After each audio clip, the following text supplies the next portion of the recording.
So I'm looking at some notes that I made. It's the bite model.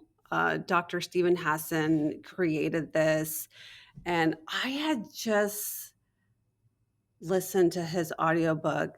I mean, pretty recent, a few years ago, and it finally gave me the language that I needed that my intuition had already known. So he starts off saying that so the bite model is behavior, information, thought, and emotions. Um, so this is how uh, the Mormon Church, LDS Church, controls. And this is the criteria for a cult. So behavior control, they regulate your daily routine, sleep, diet, and clothing. Uh, I mean, as a kid, I couldn't even drink Barks root beer because it had caffeine in it, right? So I had to hide drinking soda. You can't go into the Mormon temple if you drink, smoke, have coffee.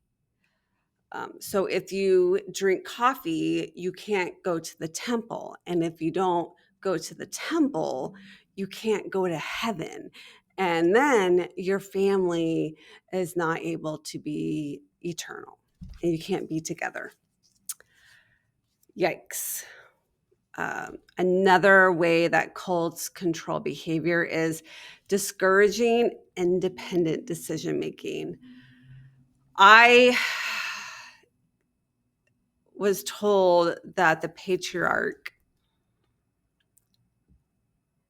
all decisions are placed by the patriarch of the family. I didn't even know what patriarch meant until I was an adult. I didn't even know what misogyny meant until I was in my 20s. So it's the men control everything. They make decisions of the family and the bishop. Any issue happens, you go talk to the bishop. If you deviate anyway from a straight relationship, then you can't go to the temple, you can't, and you can't have an eternal family.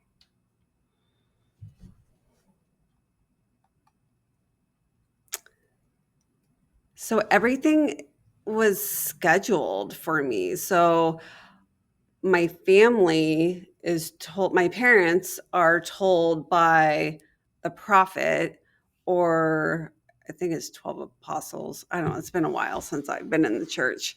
But they're all white men in the 90s. So I went to church in the 90s. And apparently things have evolved somewhat.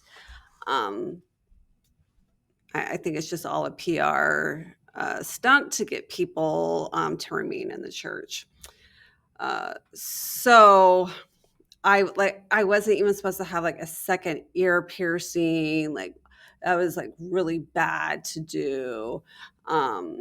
So going back to information control, I was raised in a household where we can only listen to church music on Sundays. And then when we became, which was just really annoying, it's like the Mormon Tabernacle Choir every Sunday. It was a nightmare.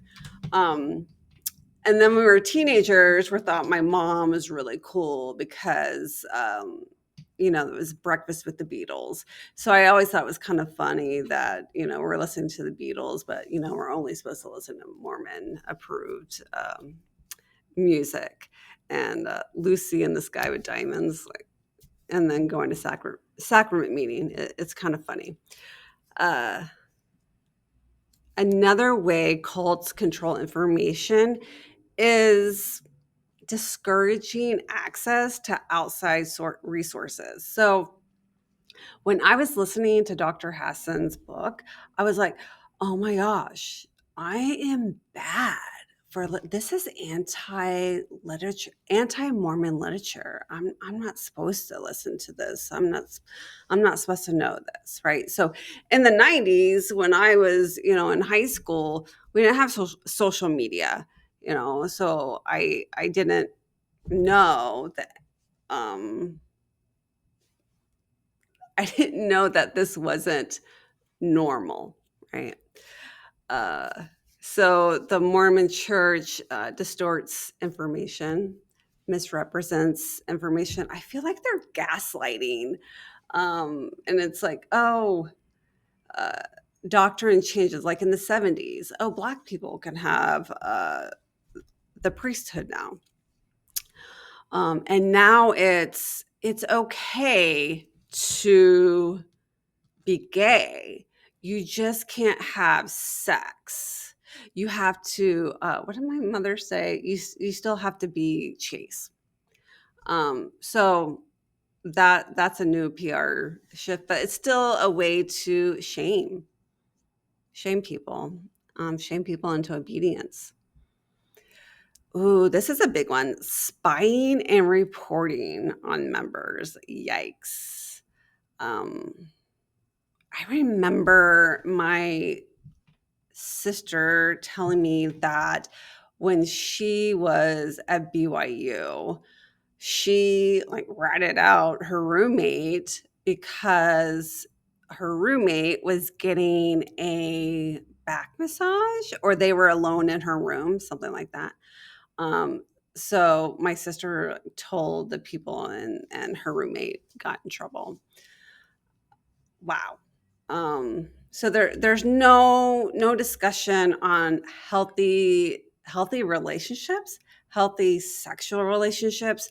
And say, we're young, we have hormones, so we need to talk about consent, and what that looks like, not just abstinence. So thought control. Oh man, it's these ingrained beliefs are just so intense. Um, I still have when I hear somebody say, "Oh, like a hetero relationship," and the woman goes out and works, and the man stays at home and takes care of the children. My initial thought is like, "Oh my God, he needs to go get a job, provide for his family. I can't believe he's not doing that." It's just still there. I don't believe that. And it's just mind control. That's what's so ingrained.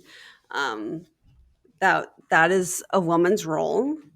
You are to get married. You have children, and you obey your husband. Yikes. Um, any sense of critical thinking is thrown out the window. If you question the church, it's something's wrong with me. Oh, I don't have enough faith, or oh, you just want to go sin. Okay. Um, and then, so we done behavior. I'm looking at my notes. Behavior, um, thought control. I miss my behavior, information, thoughts, and then emotions.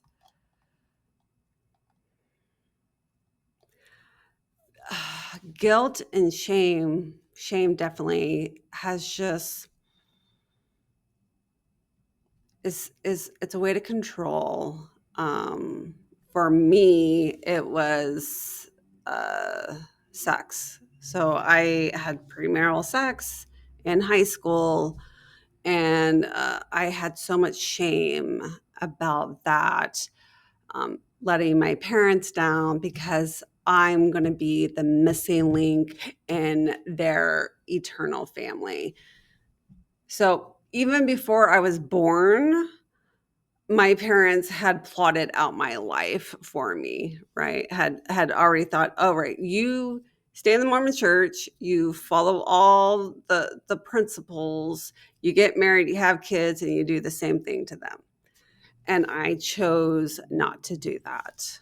Um, I truly believe that this creates a sense of codependency, especially among women, that women's intuition, thoughts, feelings don't matter.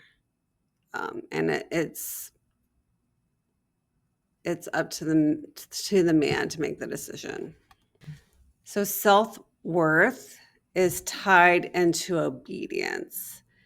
And so it's compliance. It's not that I truly wanted to, or growing up, it's hard to decipher if it's the Mormon church or if it was my parents, because both are dysfunctional. I didn't want to say the Mormon church was a cult because I've had some amazing discussions with my parents. I wrote my memoir, Drowning in Doctrine, a counselor redefining family after religious trauma. And my parents read it and they were kind. My dad texted me, said, "You've been through a lot. I'm glad that you found healing." Okay. My mom said, "I'm sorry. I wish I would have been a better mother." Okay. And my brother, on the other hand, became verbally abusive towards me. So I cut him off. I'm at a place right now where I don't I don't need approval. But today, after writing this book, talking to my family members and saying, "Hey, what was your take on this situation?" And so there are 6 kids in the family. 4 of us are not Mormon, and then my brother and 1 sister are in the church. Cool. You do whatever want, but don't push it on me. Um, so my brother was really upset at me because I did a podcast and I had talked about sex, and I was like, oh, I didn't even know sex could be pleasurable for women until, like 25. I'm like, oh, or early 20s. So I'm like, oh, you can have orgasms. And he was so offended by that. And I'm like, wow, if you're offended by me talking about a healthy sex life, about a healthy relationships, that's the problem with the Mormon church. So this book, the bite model, just gave me vocabulary that I craved for years. I just didn't I didn't know how to like intellectualize it. I knew it in my heart, I knew it in my body. I knew that I needed to put up boundaries and save myself from this.